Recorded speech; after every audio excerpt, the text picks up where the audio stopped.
ज्यादातर लोग यही जानते हैं कि रावण सिर्फ श्रीराम से ही हारा था, लेकिन ये सच नहीं है।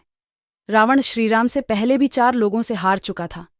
महादेव, राजा बलि, सहस्त्रबाहु अर्जुन और बालिसी पराजित हो चुका था।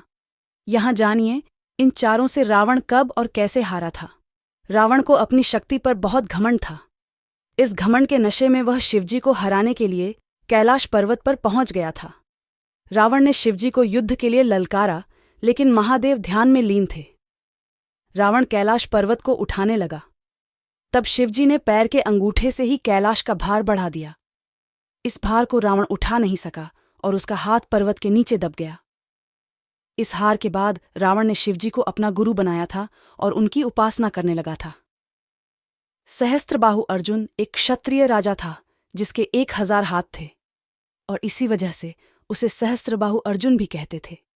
एक बार जब रावण अपनी सेना लेकर सहस्त्रबाहु से युद्ध करने पहुंचा तो सहस्त्रबाहु ने अपने 1000 हाथों से नर्मदा नदी के बहाव को रोक दिया था। सहस्त्रबाहु ने नर्मदा के पानी के बहाव को अपने हाथों से रोक दिया और थोड़ी देर बाद पानी छोड़ दिया, जिससे रावण पूरी सेना के साथ ही नर्मदा में बह गया था। इस पराजय के बाद एक बार फिर रावण सहस्त्रबाहु से युद्ध करने पहुंच गया था। तब सहस्त्रबाहु ने उसे बंदी बनाकर जेल में डाल दिया था।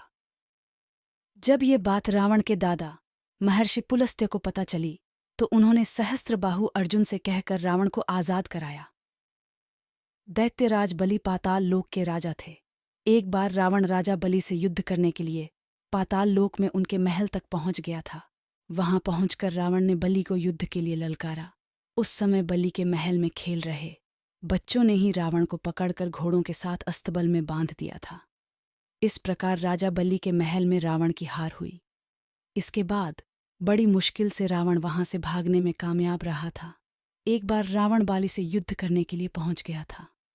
बाली उस समय पूजा कर रहा था। रावण बार बार बाली को ललकार रहा था, जिससे बाली की पूजा में बाधा उत्पन्न हो रही थी। जब रावण नहीं माना तो बाली ने उसे अपनी बाजू में दबाकर 4 समुद्रों की परिक्रमा की थी। बाली बहुत शक्तिशाली था और इतनी तेज गति से चलता था कि रोज सुबह सुबह ही 4 समुद्रों की परिक्रमा कर लेता था। इस प्रकार परिक्रमा करने के बाद सूर्य को अर्घ्य अर्पित करता था। जब तक बाली ने परिक्रमा की और सूर्य को अर्घ्य अर्पित किया, तब तक रावण को अपने बाजू में दबाकर ही रखा था। रावण ने बहुत प्रयास किया, लेकिन वह बाली की पकड़ से आजाद नहीं हो पाया। पूजा के बाद बाली ने रावण को छोड़ दिया था। इसके बाद रावण ने बाली से मित्रता कर ली थी।